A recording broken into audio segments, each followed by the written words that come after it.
歡迎嚟到微波爐視頻，而家嚟到日式蘿蔔燉豬肉。咁首先準備啲豬肉、白蘿蔔、葱、生薑、醬油、嘅兩種高湯或者水糖呢，胡椒適量、鹽適量。首先呢，豬肉切成3到4公分嘅塊，隔來隔去皮切成厚片，葱切成薑，生薑切片。一般加入少量嘅油，喺豬肉快放入鍋中，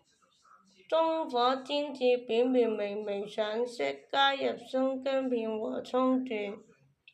繼續翻炒約1到2分鐘，將醬油、味淋、酒、乾湯或者水呢，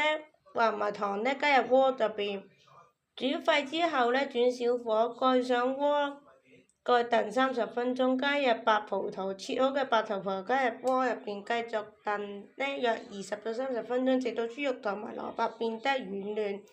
如果水分過多，可以開蓋稍微收汁，根據個人口味加入適量嘅鹽同埋胡椒粉。之後上菜呢，盛出呢可以配搭白飯享用。加入一些葱花同醋色，大家嘅